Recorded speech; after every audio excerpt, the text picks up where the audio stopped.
बोरीबंद लाशें, हर तरफ पेशावर कातिलों का खौफ, गोलियों की बौछार, बम धमाके, पेट्रोल बम। ये कोई हिंदी फिल्म का सीन नहीं, ये है कराची भैया, 90s का कराची, जहां लॉ एंड ऑर्डर का तस्वुर तक ना था, जहां आम आदमी तो दूर की बात पुलिस भी जाने से डरती थी। ये कराची का इलाका लियारी है। ये कहानी ज़बान ज़द-ए-आम है। इस कहानी में कौन कितना अहम है, इस बात का आज तक तयन ना हो सका। उज़ैर बलोच कौन था? आखिर क्यों नबील गबोल 4 साल तक अपने हलके की आवाम से ना मिला और एक रात बुलेट प्रूफ गाड़ी के अंदर क्लैशनकोफ के साथ अपने हलके में जा घुसा, जबकि वो जानता था कि वो यहाँ कत्ल भी किया जा सकता है। वैसे तो इस कहानी में बहुत से किरदार हैं, लेकिन हमें इस कहानी को बगौर समझने के लिए बाल की खाल को जरा तफसील से खींचना होगा। इस कहानी को बगौर समझने से पहले हमें लियारी को समझना होगा कि लियारी में ऐसा क्या था कि वहाँ जाने से लोग डरते थे। लोग तो क्या, वहाँ जाने से पुलिस भी डरती थी। लियारी बलोच माहीगीरों का एक इलाका था। सर अब्दुल्ला हारून ने, जो कि मुस्लिम लीग के मुमताज रहनुमा थे, बलोचिस्तान के पसमानदा इलाकों से बलोचियों की नकल मकानी का आगाज किया। लियारी में सिर्फ बलोच ही नहीं, बल्कि यहाँ पे कच्छी भी मिलेंगे, यहाँ पे गुजराती भी मिलेंगे, यहाँ पे उर्दू स्पीकिंग भी मिलेंगे और यहाँ पे महाजिर भी मिलेंगे। लियारी एक मिक्स कल्चरल इलाका है। यहाँ 1930 और 1940 से अफगानिस्तान से हिजरत करने वाले अफगान महाजिर भी मिलेंगे और इन सब का ताल्लुक पाकिस्तान के मजदूर तबके से है। Lyari gang war.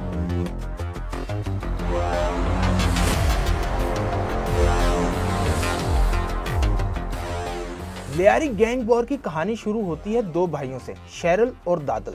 शेरल और दादल की इतनी दहशत थी कि ये अपने दुश्मन को बीच बाजार में कत्ल करते और उसका सर काटकर उसकी लाश को चौराहे पर लटका देते।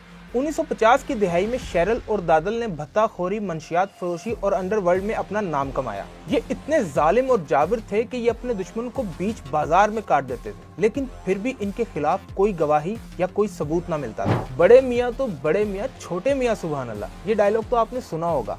आखिर कौन था दादल का बेटा? किसको मालूम था कि दादल का बेटा अपने बाप से 4 हाथ नहीं बल्कि 1 फिलांग आगे निकल जाएगा? ये इतना सफाक था कि इसने अपनी माँ को कत्ल कर दिया। लेकिन रुकें, पिक्चर अभी बाकी है। अभी दादल के बेटे की स्टोरी हम आगे चल के आपको बताएंगे।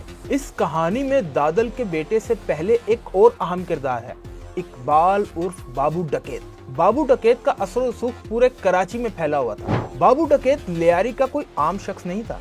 ये MSc फिजिक्स था और इंतहाई पढ़ा लिखा था। इसके पूरी दुनिया में नेटवर्क से ये इतना असर रसूख वाला था कि पुलिस की नाक के नीचे से पूरे कराची में लियारी से मंशियात फरोश करता था। इसकी पूरी जिंदगी में पुलिस इसे गिरफ्तार न कर सकी और जब पानी सर के ऊपर से गुजर गया तो CIA ने एक छापा मारा और बाबू डकैत को गिरफ्तार किया।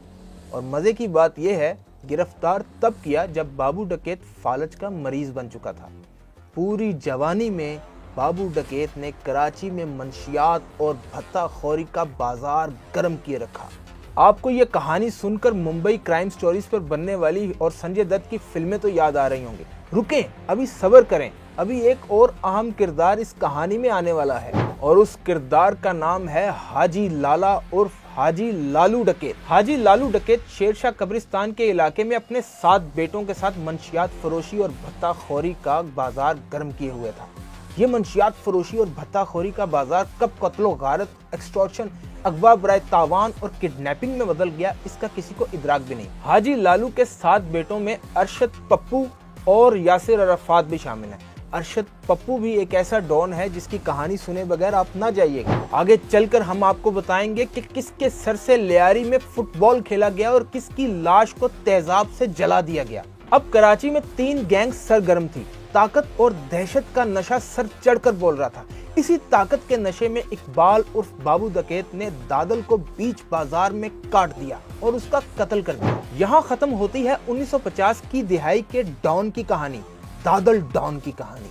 अब बात करते हैं उस डॉन की कहानी की जिसके जिक्र के बगैर लियारी की कहानी नामुकम्मल है और जिसकी दहशत और खौफ आज भी लियारी की गलियों में पाया जाता है। जी हाँ, मैं बात कर रहा हूँ दादल के बेटे सरदार अब्दुल रहमान बलोच उर्फ रहमान डकैत की। ये इतना जालिम और जाबिर था कि इसके जुल्म की दास्तानें मंगोलों पर गालिब आ जाएं और मरवानी इसके पांव दबाने लगे। ये मसीहा और नेक समझा जाने वाला रहमान डकैत इतना संगदिल था कि इसने अपनी मां को कत्ल करके उसकी लाश को पंखे से लटका दिया। रहमान डकैत जुल्म की दुनिया में 13 साल की उम्र में उतरा जब उसने एक मामूली झगड़े पर अपने पड़ोसी को छुरियां मारकर कत्ल कर दिया। रहमान डकैत पर इतनी FIR हुई और इतने कत्ल के मुकदमे हुए कि पुलिस ने इसके सर की कीमत 50,000 रुपए रखी। ये जाबिर और फासिक डॉन सिर्फ भत्ताखोरी और मंशियात फरोशी ही नहीं करता था, बल्कि ये लूट कर कत्ल भी कर देता था। रहमान लियारी का कोई आम डॉन नहीं था, ये बहुत ही अमीर और असर रसूख वाला डॉन था। इसके सियासतदान और पुलिस के साथ भी करीबी मरासिम थे। ये सियासतदानों के मुश्किल वक्त का साथी था और सियासी पार्टियों के काले करतूतों का सोर्स था। इसने अपनी इंटेरोगेशन में बताया कि किस किस सियासतदान के कहने पर किसको कत्ल किया और किसको अगवा किया और किस किस पुलिस स्टेशन में खर्चा पानी देता रहा। लेकिन रुके, ये तो अभी ट्रेलर था रहमान डकैत का, पिक्चर अभी बाकी है। जरा स्टोरी को रिवाइंड करते हैं और चलते हैं हाजी लालू की तरफ, जो इस जुर्म की दुनिया में रहमान का गॉडफादर साबित हुआ। आपने वास्तव मूवी तो देखी होगी, जब रघु ने एक डॉन के भाई को कत्ल किया और एक मुखालिफ डॉन ने रघु को अपनी छत्र छाया में ले लिया। कुछ ऐसा ही सीन लियारी के इलाके में भी हुआ। जब इकबाल उर्फ बाबू डकैत ने दादल को कत्ल किया तो हाजी लालू ने रहमान को अपनी सरपरस्ती में ले लिया। यहाँ मैं एक बात कहना चाहूंगा, अगर लियारी और कराची की कहानियां ना होती तो बॉलीवुड में संजय दत्त का करियर कभी भी उड़ान ना पकड़ता। हाजी लालू ने जब रहमान डकैत को अपनी सरपरस्ती में लिया तो इन दोनों का ताल्लुक बाप बेटे से भी ज्यादा गहरा हो गया। हाजी लालू ने रहमान की और अपने बेटे यासिर अरफात की शादी गोली मार के एक सेठ की बेटियों के साथ की, लेकिन धन और दौलत का लालच बाप बेटे के रिश्ते में दरार साबित हुआ। हाजी लालू और उसके 7 बेटे और उसका मुंह बोला बेटा रहमान डकैत जब कराची में लूट मार का बाजार सरगर्म किए हुए थे, उस वक्त हाजी लालू के पास रहमान का 1 करोड़ रुपया था। जब रहमान ने अपने इन पैसों का मुतालबा किया तो हाजी लालू ने उसे गिरफ्तार करवा दिया और उसे जेल में भिजवा दिया। रहमान ने इस साजिश के बाद अपनी राहें हाजी लालू से जुदा कर ली और अपनी एक अलग गैंग बनाई। रहमान ने अपनी गैंग की हदूद अफशानी गली के इतराफ में रखी और हाजी लालू और अरशद पप्पू कबाड़ी बाजार और उसके इतराफ के इलाकों में काम कर रहे थे। रहमान इस साजिश की आग में जल रहा था। अब शुरू होती है कराची में गैंग वॉर, खूनरेजी, बोरीबंद लाशों का सिलसिला।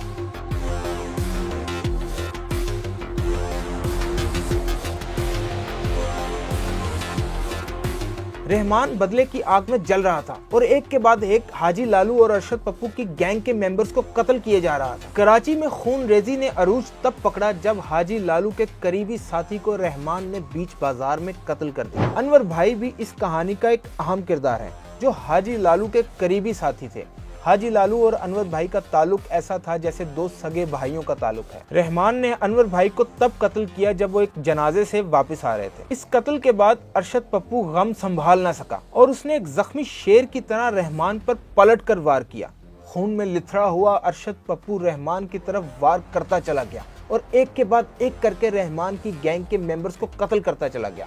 अरशद पप्पू ने रहमान के चचा को हब चौकी के करीब घेरा और रहमान को फोन किया और कहा, सुन मेरी बात सुन, मैं तेरे चचा को कत्ल कर रहा हूँ, सुन। और ये कहकर फोन बंद किया और रहमान के चचा पर गोलियां दाग दी। रहमान बुरी तरह बेबस हो चुका था, बचता बचाता क्या ना करता, रहमान बलोचिस्तान फरार कर गया। यहाँ से कहानी ने एक ऐसा मोड़ लिया कि लियारी अब बैनुल अक़वामी सतह पर पहुंच चुकी थी। लियारी गैंगवार की खबरें BBC, अल जजीरा, न्यूयॉर्क टाइम्स और वाशिंगटन पोस्ट तक छपने लगी थी। लियारी अब इंटरनेशनल मीडिया का फोकस बन चुका था। रुकिए, अब बताते हैं आपको रहमान डकैत के कत्ल की स्टोरी, जरा सब्र कीजिए।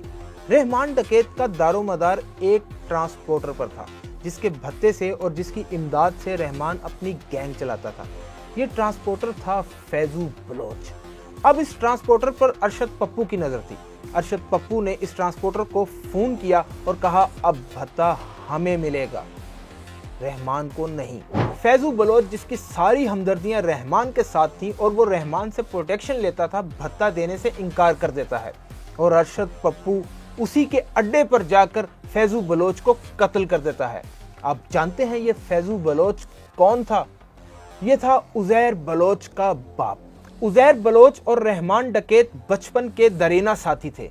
ये स्कूल टाइम से एक दूसरे के साथ दोस्त थे। लेकिन अभी रहमान डकैत की कहानी खत्म नहीं हुई। रहमान का पीपल्स पार्टी से क्या ताल्लुक था और रहमान का बेनजीर भुट्टो के साथ क्या ताल्लुक था, ये अभी बताना बाकी है। बाप के कत्ल के बाद उजैर बलोच इस गम को संभाल न सका। उजैर का इस कत्ल से पहले जुर्म की दुनिया से कोई ताल्लुक न था। वो तो एक जनरल अस्पताल में वार्ड कुली की नौकरी करता था। जैसे हाजी लालू ने डाडल के कत्ल के बाद रहमान को अपनी छत्र छाया में लिया, वैसे ही रहमान ने उजैर बलोच को उसके बाप के कत्ल के बाद अपनी छत्र छाया में ले लिया। ये रहमान डकैत का दौर था। रहमान डकैत के सियासतदानों के साथ भी बड़े करीबी मरासिम थे। सियासतदान हर वो काम जो वो खुद मंजर आम पर आकर नहीं कर सकते, रहमान डकैत और उसके गैंग मेंबर्स से करवाते थे। रहमान डकैत कितना असर रसूख रखता था, इस बात का अंदाजा आपको मेरी इस बात से होगा। जब 18 अक्टूबर 2007 को बीबी बेनजीर भुट्टो जिला वतनी काट कर वतन वापिस आई तो एयरपोर्ट के रास्ते में उन पर एक कातिलाना हमला हुआ, जिसमें तकरीबन 150 लोग शहीद हो गए। रहमान डकैत उस वक्त बीबी का सिक्योरिटी ऑफिसर था। रहमान डकैत ने बीबी को बाहिफाजत अपनी गाड़ी में बिठाया और बाहिफाजत उनको बिलावल हाउस मुंतकिल किया। अब तो रहमान डकैत की पावर का अंदाजा आपको हो गया होगा। रहमान डकैत अब पूरे कराची पर काबिज था। पूरे कराची में रहमान डकैत की इजाजत के बगैर परिंदा भी पर नहीं मार सकता था। रहमान ने अपने तमाम तर दुश्मनों को रास्ते से हटा दिया था और जिनको वो रास्ते से ना हटा सका था उनको जेलों में भिजवा दिया था, जैसे कि अरशद पप्पू। कराची के अंदर जितने भी इलेक्शंस होते थे, चाहे वो काउंसिलर लेवल के इलेक्शंस ही क्यों ना हो, रहमान डकैत की मर्जी से ही टिकट दिए जाते थे। अब पीपल्स पार्टी को ये बू आने लगी कि उनका सियासी धड़ा और उनका सबसे मजबूत किला लियारी उनके हाथ से ना निकल जाए। ताकत के नशे में रहमान डकैत अब पीपल्स पार्टी को भी रगड़ने लगा था। उफ, ये कहानी कितने मोड़ लेगी। अब इस कहानी में एंट्री होती है एक ऐसे दबंग पुलिस ऑफिसर की, एक ऐसे राउडी राठौर की जो कत्ल करने से पहले वार्निंग नहीं देता था, जिसकी दहशत और खौफ से गुंडे बदमाशों की पैंट गीली होने लगती थी। एसएसपी चौधरी असलम।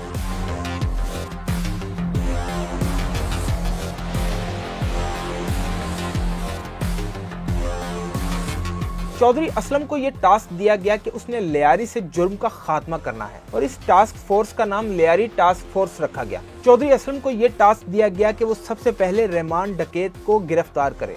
मुखबरों के लिए तिजोरियों के मुंह खोल दिए गए और एक दिन एक मुखबरी मिली के शिकार हब चौकी के इलाके में छुपा बैठा है। चौधरी असलम एक प्लान बनाते हैं और अपनी फोर्स के साथ हब चौकी के इलाके में रहमान डकैत को गिरफ्तार करने जाते हैं। लेकिन उनको क्या मालूम था कि रहमान डकैत उनसे भी 4 हाथ आगे निकल के सोच रहा होगा।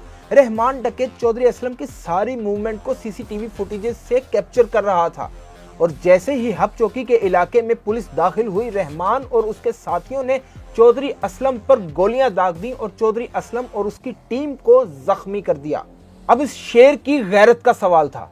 चौधरी असलम का अब एक ही मकसद था कि उसने रहमान डकैत को गिरफ्तार करना है। चौधरी असलम ने एक फुल प्रूफ प्लान के साथ 2006 में बलूचिस्तान के इलाके विंदर में रहमान डकैत को गिरफ्तार किया। पुलिस ने रहमान डकैत की खूब खातिर तवाज़ा की, उल्टा लटकाकर इतने जूते मारे कि सारे जराइम कबूल कर लिए। वो कहते हैं ना, जब पुलिस का पांजा पड़ता है तो सारी हेकड़ी निकल जाती है। रो रो कर रहमान डकैत ने माफिया मांगी और अपने सारे जराइम को कबूल किया। लेकिन मौका देखते ही रहमान डकैत ने चौधरी असलम के पास करप्ट टीम मेंबर्स को 5 करोड़ रिश्वत का लालच दिया और जेल से फरार हो गया। चौधरी असलम और हसास इदारों के लिए ये बहुत शर्म की बात थी कि रहमान डकैत 2 बार जेल से फरार हुआ। क्योंकि अभी पुलिस ने रहमान डकैत की गिरफ्तारी नहीं डाली थी तो सारी टीम तफ्तीश से बच गई। लेकिन जिन हसास इदारों को इस गिरफ्तारी का पता था, तफ्तीश हुई और ये मामला सामने आया कि बास पुलिस एहलकारों ने 5 करोड़ के लालच में रहमान को फरार करवाया। अब चौधरी असलम का एक ही मकसद था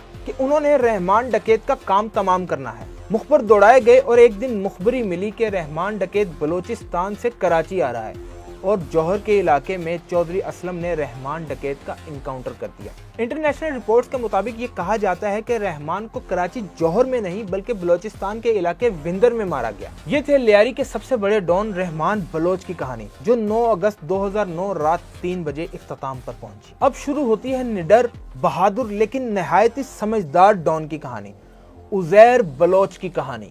रहमान के कत्ल के बाद रहमान की गैंग ने उजैर बलोच को अपना सरबराह बनाया। उजैर बलोच एक निहायत ही शातिर और समझदार डॉन था। ये लूट मार और दहशत फैलाने का काम बराह रास्त नहीं करता था बल्कि अपने फ्रंट मैन से करवाता था। उज़ैर बलोच ने आधा कराची बाबा लाडला को सौंपा और बाकी का आधा कराची उस्ताद ताजू को दिया, जिन्होंने कराची में मंशियात फरोशी, भत्ताखोरी, बोरीबंद लाशें, टारगेट किलिंग का बाजार सरगर्म किया। उज़ैर बलोच का सबसे बड़ा दुश्मन अरशद पप्पू जेल की सलाखों के पीछे सड़ रहा था। उज़ैर के लिए मैदान बिल्कुल खाली था और उसे सियासी पुष्टपनाही भी थी। हम आपको अभी एक ऐसा नाम बताएंगे, एक सीनियर सियासतदान जिन्होंने लियारी में असले के लाइसेंस दिए और डंके की चोट पर कहा कि ये असले के लाइसेंस बारात पर पटाखे चलाने के लिए नहीं हैं, ये अपना दिफा करने के लिए है। उज़ैर बलोच के जब पाकिस्तान पीपल्स पार्टी के साथ ताल्लुकात खराब हुए तो उसने पीपल्स अमन कमेटी बनाई, जिसके सरबराह उस वक्त के वजीर दाखिला मिर्जा जुल्फिकार थे और जुल्फिकार मिर्जा पीपल्स अमन कमेटी को अपनी जेली जमात समझने लगे थे। साबिक वजीर दाखिला जुल्फिकार मिर्जा का भी उतना ही अहम किरदार है जितना इस कहानी में उज़ैर बलोच का है। उज़ैर बलोच और उसकी गैंग को वजीर दाखिला की पुष्पनाही मिली।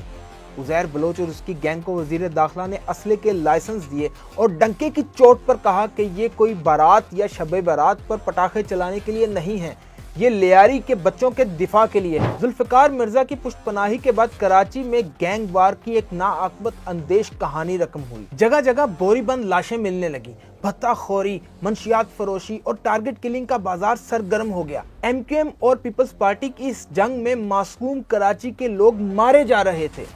लेकिन रुकें, अब कहानी में एंट्री होती है एक पुराने विलन की। कैसे उस विलन की दर्दनाक मौत हुई, कैसे उसकी लाश को तेजाब से गला दिया गया और उसके सर से लियारी में फुटबॉल खेला गया। मैं बात कर रहा हूं अरशद पप्पू की। अरशद पप्पू जेल से रिहा हो चुका था। पुलिस ने अरशद पप्पू को डिफेंस के इलाके से गिरफ्तार किया और उसको उज़ैर बलोच के सामने लाकर पेश कर दिया। उज़ैर बलोच ने अब अपने बाप के कत्ल का बदला लिया। उज़ैर बलोच ने अरशद पप्पू के सीने में गोलियां दाग दी और उसका सर काटकर लियारी में फुटबॉल खेला गया। अरशद पप्पू की लाश आज तक न मिल सकी। ये बात मीडिया रिपोर्ट्स में दर्ज है कि उज़ैर बलोच जिनको कत्ल करता था उनकी लाश को तेजाब से गला देता था। ताकत के नशे में बाबा लाडला उज़ैर बलोच से अलग हो गया। अब बारी थी उज़ैर बलोच के एक और दुश्मन बाबा लाडला के कत्ल की। उज़ैर बलोच ने बाबा लाडला पर लियारी फुटबॉल मैच के दौरान बम से हमला किया। बाबा लाडला तो बच गया, लेकिन वहां पर मौजूद 7 से 8 लोग शहीद हो गए। बाबा लाडला चूंकि उभरता हुआ डॉन था, बदला कैसे न लेता। बाबा लाडला ने उज़ैर बलोच के करीबी साथी जफर बलोच को, जो कि उज़ैर बलोच का मुबैना भाई था, उसको गोलियों से भून दिया। पीपल्स पार्टी के वजीर दाखिला जुल्फिकार मिर्जा की हल्लाशेरी पर उज़ैर बलोच MQM के लोगों को चुन चुन कर रास्ते से हटा रहा था। अब स्टेट को मैदान में आना पड़ा। नबील गबोल, जो कि 4 साल से अपने हलके के लोगों से नहीं मिले थे, एक रात बुलेट प्रूफ गाड़ी में क्लैशनकोफ के साथ अपने हलके में जा घुसे और वहां पुलिस के साथ ऑपरेशन किया। बलोचों पर जुल्म सितम बढ़ा, कत्लो गारत शुरू हुई, हर घर से जनाजे उठने लगे। पीपल्स पार्टी और जुल्फिकार मिर्जा में कशीदगी बढ़ी और जुल्फिकार मिर्जा ने एक तारीखी प्रेस कॉन्फ्रेंस कर डाली जो सरासर उनकी ही पार्टी के खिलाफ थी। अब पीपल्स पार्टी ने लियारी से जुर्म के खात्मे का आला सतह पर फैसला कर लिया था। रेंजर्स मैदान में आई, पुलिस मैदान में आई, हसास इदारे मैदान में आए। अब स्टेट ने इस गैंग वार का कला कमा करने की ठान ली थी। कराची से मंशियात फरोशी, गैंग वार, कत्ल, बोरीबंद लाशें, टारगेट किलिंग और ये सब कुछ खत्म करने के लिए पुरज़म हो चुके थे। जब स्टेट मैदान में उज़ैर बलोच के खिलाफ खुलकर सामने आई तो उज़ैर बलोच ने भागने में ही अपनी आफियत समझी और एक नकली नेशनैलिटी पर पहले ईरान और फिर बाद में दुबई जा पहुंचा। दुबई में नकली दस्तावेजात की बिना पर उसे गिरफ्तार कर लिया गया। उस वक्त के वजीर दाखिला चौधरी निसार के हुक्म पर पाकिस्तान वापस लाया गया और अब तक जेल में है। अब तक उज़ैर बलोच पर दर्जनों मुकदमात हो चुके हैं, जिनमें से 20 में वो सबूत ना मिलने की बिना पर बरी-उज़्ज़िमा हो चुका है। लेकिन अब भी उज़ैर बलोच जेल में है। उज़ैर बलोच तो सलाखों के पीछे है, लेकिन अब खबरें आ रही हैं कि रहमान डकैत का बेटा जुर्म की दुनिया में आ चुका है। कराची के हालात तो आपके सामने हैं। डकैती, कत्ल, मारधार वहां पर रोज का मामूल है। क्या स्टेट मैदान में आएगी या कराची में वही पुराना 90s का दौर देखा जाएगा? ये तो वक्त ही बताएगा। आपसे मुलाकात होगी अगली वीडियो में। मैं हूं खावर बुखारी। अल्लाह हाफिज़ नासिर।